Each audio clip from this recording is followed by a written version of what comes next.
รอดบนสุดต้นเลยทุกคนปลูกจากตุ้มตอนเนาะโมเมนปลูกจากถุงดำเลยนี่โอ้คือว่าสำเร็จเนาะทุกคนนี่แมนจากตุ้มตอนคิดว่ามันจะมีบางต้นรอดบางต้นบ่รอดแต่ที่จริงแล้วรอดบนทุกต้นเลยสีดาปลูกจากตุ้มตอนเนาะจากงาตอนสบายดีทุกคนวันนี้พาทุกคนมาเบิ่งการปลูกต้นสีดาเนาะด้วยการเอาลงดินเลยเนาะจากตุ้มตอนหรือว่ากิ่งตอนบ่ท่าเอามาลงถุงดำก็ได้เนาะทุกคนหรือว่าเขาบ่จำเป็นต้องไปซื้อกิ่งที่ก็เจ้าลงถุงดำแล้วนะเพราะว่ามันราคาแพงเนาะเพราะว่าต้นสีดาที่ก็เจ้าหลังจากก็เจ้าตอนกิ่งมาแล้วก็เจ้าเอาลงถุงดำแล้วก็เจ้ามาขายนะอยู่ในเพจบอหรือว่าอยู่ในห้างที่ก็เจ้าขายกิ่งไม้เนาะมันจะตกอยู่เบี้ยหนึ่ง35,000เนาะแต่ว่าถ้าเขาเอากิ่งตอนเนาะถ้าสั่งกิ่งตอนแบบนี้เนาะทุกคนมันจะถือกิ่ง15,000เนาะซึ่งมันรุดลื่นกันครึ่งต่อครึ่งเลยเนาะ15,000กับ35,000แต่ว่าการเอาลงดินนี่มันมีวิธีเพื่อให้มันรอดเนาะทุกคนมาเบิ่งนำกันเนาะการปลูกเลยว่าเฮ็ดจังได๋ให้มันรอดเนาะโดยที่เฮาบ่ท่าเอาลงบ่ท่าซื้อถุงดำมาเนาะแต่เฮาเอากิ่งนี่แหละมาเอาลงดินเลยเวลาที่เฮาสั่งจากเพจหรือว่าจากที่เขาเจ้าขายกิ่งตอนนี่นะเนาะเพราะว่าเขาเจ้าจะสั่งมาจากไทยแล้วเขาก็ซื้อน้ำเพิ่นอีกต่อหนึ่งมันก็เลยแพงแต่ว่ากิ่งหนึ่ง15,000เนาะหลังจากเขาเอามาแล้วเขาก็มาแช่น้ำประมาณ1-2 ชั่วโมงเนาะก่อนที่เขาจะลงดินปลูกและดินปลูกที่เขาเฮ็ดไว้นี่มีอย่างแน่เนาะเดี๋ยวเบิ่งนำกันนี่แม่นดินปลูกที่เขาผสมเนาะเขาจะผสมขี้งัวเนาะตัวนี้เอาขี้งัวมาลงละแล้วก็ผสมเข้ากันละหลังจากที่เขาขุดขุมกว้างประมาณ40 เซน40 ถึง 50 เซนเนาะที่เขาขุดนี่แล้วเขาก็เอาขี้งัวมาผสมขี้แกบเนาะเห็นทุกคนเบิ่งเลยขี้แกบได้อัตราส่วนที่เท่ากันเนาะหลังจากลงขี้แกบแล้วเขาก็คนให้มันเข้ากันเนาะให้มันเป็นเนื้อเดียวกันระหว่างขี้ดินขี้งัวเนาะขี้งัวมักหรือว่าขี้งัวที่รายเดือนเนาะที่มักไว้เพื่อบ่ให้มันเกิดว่าความร้อนหรือว่าแก๊ส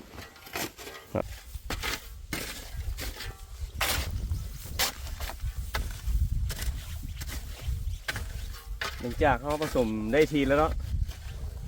ก่อนที่เขาจะเอากิ่งสีดาลงนี่นะทุกคนเนาะก่อนที่เขาจะเอาเบี้ยนี่ลงเขาจะต้องรดน้ำให้มันซุ่มๆก่อนเนาะรดน้ำจะเป็นตุ่มพวกแหละเนาะเพื่อว่าป้องกันเวลาที่เขาเอากิ่งลงแล้วมันจะซุ่มแล้วเขาจะเอาเฟืองมาปกเนาะเฟืองมาปกนี่ช่วยได้เฮ็ดให้กิ่งตอนของเขานี่ได้ซุ่มน้ำเนาะแล้วก็รักษาความซุ่มซื่นรักษาความซื่นได้ดี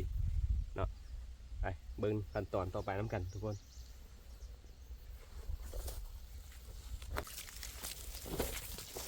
เขาก็ที่เอาน้ำมาพดใส่เราทุกคนมาน้ำกันให้มันเป็นตุ่มเลยแถวบริเวณคุมที่เขาที่เอากิ่งพันลงทำนิดเนาะ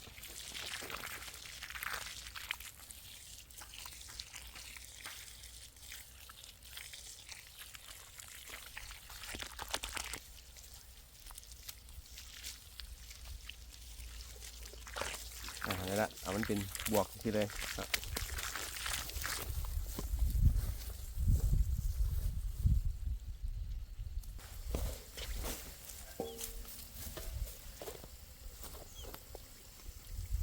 เอาทุกคนทีนี้ก็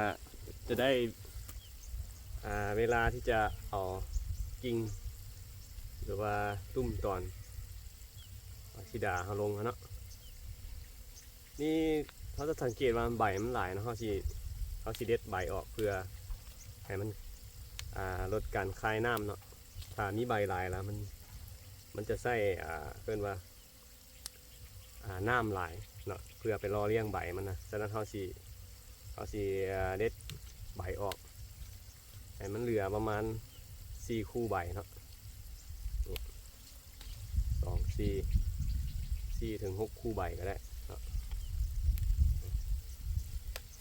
ออกให้มันเหลือประมาณนี้หลังจากนั้นเขาก็ที่เอาถุงยางที่มันหุ้มตุ้มตอนนี้ออกเนาะ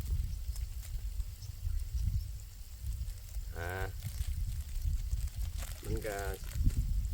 ประมาณนี้นะทุกคนเนาะหากซุ่มเพราะว่าเขาแช่น้ำประมาณ1-2 ชั่วโมงละแช่ไว้ในกระปุกหรือว่าในถังเนาะหลังจากนั้นเขาก็มาเอาหากิ่งไม้หรือว่าหาไม้ที่มาพาดกั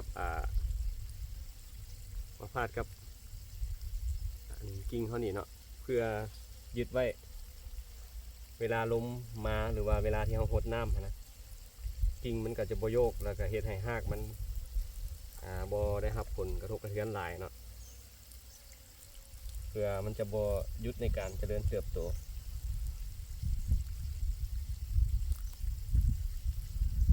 เขาก็จะมัดประมาณนี้เนาะอาจจะมัดสองยานระวังอย่ามัดบอลตาเนาะเพราะว่ากิ่งมันจะออกมากิ่งใหม่จะออกมาบอลตานี่เขาจะมัดบอลวางนี่บอลวางของตาเนี่ย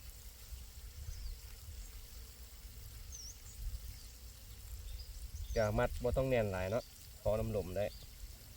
เพราะแน่นแบบระดับหนึ่งเนาะแต่ว่าบ่แน่นหลาย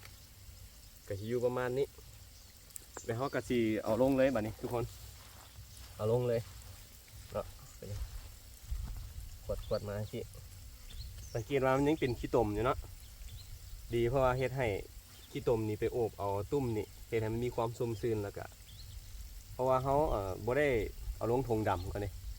ปกตินี่เขาซื้อกิ่งตอนนี้มาตุ้มตอนนี้มาเขาจะเอาลงถุงดำแล้วก็พักไว้ประมาณ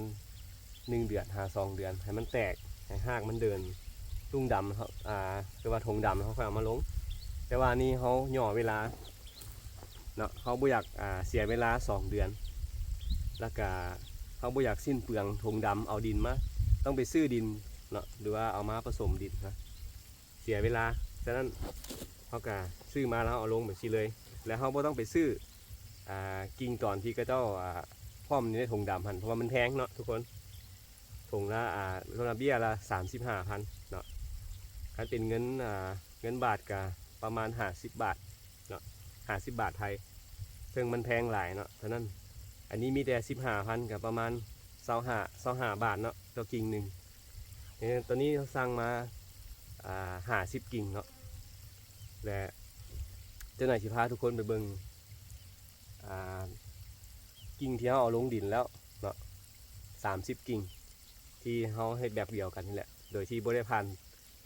ธงดำเลยเขาซื้อมาสั่งมาแล้วเขากลับมาแช่น้ำไว้ประมาณ2 ชั่วโมงแล้วก็เอามาลงแบบเดียวกันปรุงดินแบบเดียวกันเนาะอันนี้ปลูกเลยวันนี้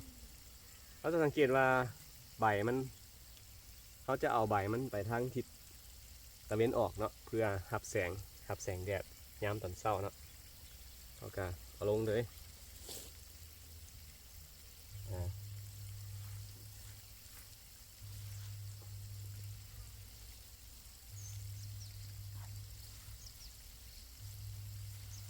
อันนี้เขาจะเฮ็ดคุมเป็นแองกระทาเนาะเพื่อว่าฤดูนี้เป็นเขาเรียกว่าเริ่มเข้าหน้าหนาวเริ่มเข้าจะเป็นฤดูแล้งละเริ่มบ่มีฝนละถ้าเขาปลูกย้ำฝนเขาเฮ็ดคูนดินขึ้นเนาะเราเห็นเป็นเนินลงแต่ว่านี่มันเป็นแองแบบนี้เพราะว่าเขาปลูกยามแล้งแล้วเนาะยามเบิดฝนละเพื่อให้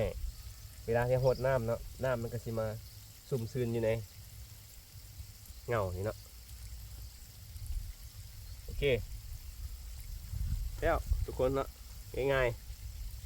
ๆง่ายๆบ่ได้ยุ่งยากอย่างเนาะในนั้นขั้นตอนต่อไปหลังจากเขากบดินไปสิแล้วเขาก็สิเอาเฟืองมาปกแบบนี้เนาะขั้นตอนต่อไปคือขั้นตอนสุดท้าย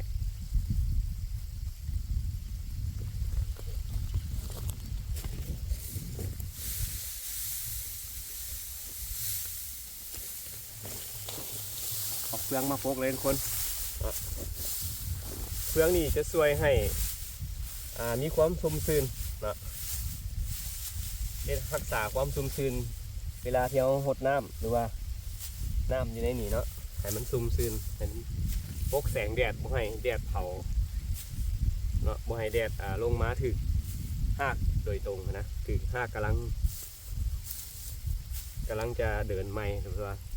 หากอยู่ในตุ่มตอนนี่เนาะ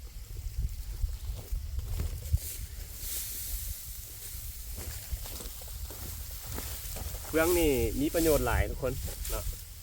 มีหลายเท่าไหร่ทั้งดีผู้ใดมีเฟืองถ้าบ่มีเฟืองก็เอาเศษหญ้าก็ได้เศษหญ้าหรือว่าใบไม้เนาะเศษหญ้าที่เราตัดน้ำหัวน้ำสวนเขานี่มาใส่มาปกหรือว่าใบไม้เขากวาดใบไม้มาปกก็ได้เนาะปกเพื่อ1แล้วมันคุ้มดินให้ดินซุ่มซึม2แล้วมันบริเวณที่เขาปกคุ้มเฟืองนี่หญ้าจะบ่ขึ้นเนาะหญ้าจะบ่ขึ้นมารบกวนต้นไม้ของเขาประมาณนี้เนาะหลังจากที่เขาคุ้มเฟืองแล้วนะทุกคนเขาก็สิมาหดน้ำตื่มเนาะหดน้ำให้มันซุ่มให้หดตั้งเฟืองเขาเลยแหละหดให้มันซุ่มไปเลยแล้วเขาก็ไปปลูกต้นต่อไปเนาะ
เขาปลูกทบิดเขาจะ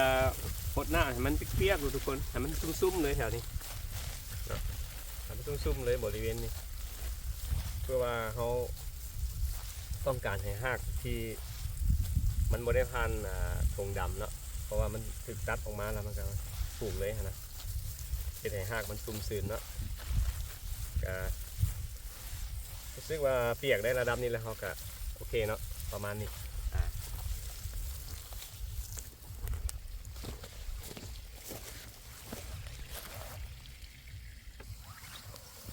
ลืมบอกไปเนาะเหตุผลที่เขาคุดคุมให้ได้รวงกว้างประมาณ40เซน40หรือ50เซนเนาะแล้วก็เลิกนี้ประมาณ30หรือว่า40เซนเนาะทั้งเลิกทั้งกว้างนะเนาะประมาณ30เลิกประมาณ30หรือว่า40เนาะทั้งกว้างนี่ประมาณ40เซนถึง50เซนเหตุผลที่เขาคุดคุมประมาณนี้นี่เพื่อเขาอยากให้รักษาความชุ่มชื้นเวลาที่เขาหดน้ำไปเนาะให้มันซุ่มอยู่หน้าดินนี้เพราะว่าเขาตัดจากเขาออกจากติกกิ่งจอนมาลงเลยเนาะเฮ็ดให้มันจะเฮ็ดให้ดินซุ่มถ้าเขาคุดกว้างถ้าสมมติว่าเขาคุดแคบๆหรือว่าคุดเพราะตัวลมทงดำประมาณนี้นะเนาะอันนั้นเหมาะสำหรับคนที่เอาออกมาจากทงดำเนาะหมายถึงว่าเขาจะเอาไปพักใส่ทงดำแล้วประมาณ2 เดือนมาลงหันคุดแคบได้เนาะเพราะว่ามันหากมันติดหากมันเดินแล้วดิแต่ว่าในกรณีนี้นี่เขาบ่ได้เอาลงจากทงดำเขาเอาจากกิ่งตอนเลยมาลงนี่เขาต้องเฮ็ดกว้างไว้เพื่อรักษาความชุ่มชื้นในบริเวณหน้าดินนี้เนาะให้หากมันค่อยๆเดินแล้วก็เจริญเติบโตเนาะอันนี้คือเหตุผลหรือวิธีการในการคุดให้มันกว้างเนาะคุดคุมให้กว้างเดี๋ยวต่อไปจะพาทุกคนไปเบิ่งกิ่งที่เขาปลูกไปแล้วประมาณ20 มื้อนะทุกคนเนาะมาเบิ่งน้ำกันว่ามันจะรอดบดทุกกิ่งบ่เนาะไปเบิ่งน้ำกันทุกคนปลูกวันที่20 เดือน 11เนาะวันที่20 เดือน 11ตอนนี้ก็วันที่10 ปลายเดือน 12ละเนาะตัวนี้มันธิดากิมจูเนาะกิ่งกิมจูและฟากที่จะเป็นแถวนี้เนาะเมนซิดาองเปาซื้อหรือว่าซิดาใจแดงเนาะนี่ใบก็สิแตกต่างกันประมาณ20 มื้อหรือว่า20 ปลายมื้อนี่เห็นบอกทุกคนแตกยอดไปละเนาะแสดงว่าสำเร็จเนาะทุกคนเขาบ่ท่าเอาลงพักไว้ธงดำก็ได้หรือว่าบ่ท่าซื้อจากธงดำก็ได้เพราะว่ามันแพงเนาะเบี้ยหนึ่ง35,000แต่ถ้าเขาเอาจากกิ่งตอนที่เพิ่นตัดออกมาใหม่ๆนะเพิ่นขายนะเขาสั่งเพิ่นจะตกกิ่งหนึ่ง15เนาะ15,000 กีบแต่ว่าสีดาหงเปาซื้อหรือว่าสีดาใจแดงนี่จะแพงทุกคนและถ้าเป็นธงดำนี่นะมันตกอยู่ประมาณ85,000 กีบต่อเบี้ยเนาะต่อกิ่งโอเคเด้พาทุกคนมาเบิ่งเห็นบ่บ่มีต้นตายจักต้นเลยทุกคนเห็นบ่รอดบนเลยเนาะอันนี้ปลูกวิธีเดียวกันนี่แหละเอาจากตุ้มตอนมันลงมาใส่เลยเนาะลงมาใส่บนถาได้ซ้ำใส่ถุงดำก่อนเพราะจะเสียเวลา2 เดือนเนาะเห็นบ่อันนี้ประหยัดเวลาประหยัดงบประมาณอีกนี่ติดเบิดทุกคนเนาะ30 ปลายเบี้ยนี่30 ปลายกิ่งนี่สีดาเขานี่รอดบนเลยบ่ตายจักกิ่งเลยเนาะ30 ปลายเบี้ยนี่รอดบนเลยนี่เด้พูดละเจียวพูดละแต่ฝากคุณเขาปลูกคาเกษตรแดงใหญ่กำลังงามฝากคุณทีนี้ส่วนโซนนี้เขาจะลงสีดาบนเลยเนาะสีดากิมจูแล้วก็สีดาหงเปาซื้อใจแดงเห็นบ่ทุกคนนี่บ่ฮอดเดือนเลยนี่กิ่งพันนี่20 ปลายมือเนาะเกิดยอดละบ่แล้วเคล็ดลับวิธีที่จะให้กิ่งมันงามไว้สินะเนาะแนะนำทุกคนต้องมีเฟือ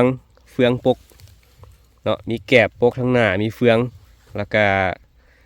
มีใบไม้เนาะถ้าบ่มีเฟืองก็เอาใบไม้เศษใบไม้ถ้าบ่มีใบไม้ก็เศษหญ้าที่เขาตัดหั่นมาป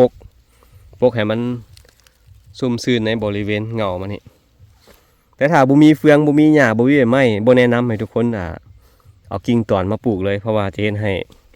หากมันแห้งเนาะหากแห้งแล้วก็อาจจะตายไปได้ถ้าเขาบ่มีเฟืองปกหน้ามันนะเนาะอันนี้สำคัญนะทุกคนเนาะอันนี้บอกเป็นเคล็ดลับไว้ว่า เราสามารถเอาตุ้มตอนกิ่งตอนเนาะที่ตัดออกมาใหม่ๆแล้วก็มาแช่น้ำไว้ประมาณ2 ชั่วโมงหลังจากนั้นก็มาลงดินเลยเนาะรอดบ่ทุกคนเนาะพิสูจน์ให้เห็นแล้วว่ารอดเนาะบ่ตายมีต้นตายจักต้นเลยรอดบ่เนาะรอดบ่สุกิ่งเลยนี่เห็นบ่ก็ประมาณนี้เนาะทุกคนเนาะเดี๋ยวจะขอตัวไปปลูกซุ่มที่เหลือก่อนเนาะมื้อนี้สั่งมาประมาณ50กิ่งเนาะ50กิ่งแล้วสิได้ประมาณครึ่งงานนี่แหละครึ่งพื้นที่นี้และในเดือนหน้าจะสั่งมาอีกประมาณ100เนาะ100กิ่งเขาเฮ็ดผู้เดียวเลยเนาะนั่นต้องได้คอยปลูกไปเท่าหน่อยบ่หิมฮ้อนเนาะทุกคนเนาะใจเย็นๆก็ค่อยเป็นค่อยไปเนาะคอยเรียนรู้ไปน้กันอันนี้ก็เรียนรู้ที่จะปลูกทำบิดนี่แหละปลูกไม้แล้วก็ศึกษาเบิ่งนำ YouTube นั่นแหละแล้วก็เลยมาลงมือเฮ็ดเนาะโอเคถ้าผู้ใดมักคลิปนี้ก็อย่าลืมกดถูกใจกดติดตามเนาะกดไลค์กดแชร์แล้วทุกคนเด้อเนาะแล้วก็กดกระดิ่งแจ้งเตือนเนาะเพื่อบ่พลาดในคลิปต่อไปและ EP หน้าจะอัปเดตหลังจากผ่านไปได้เดือน1 2 เดือนจะอัปเดตบริเวณนี้ให้ทุกคนเบิ่งเนาะแล้วก็สิตัดหญ้าพร้อมให้มันเกลี้ยงหลังจากปลูกไปได้3 เดือนแล้วสิเป็นจังไดเนาะกับต้นมักซิดากิมจูกับต้นมักซิดาหงเปาซื้อไส้แดงเนาะหรือว่าใจแดงโอเคไปละขอตัวไปปลูกก่อนพบกันใหม่ทุกคนบ๊ายบาย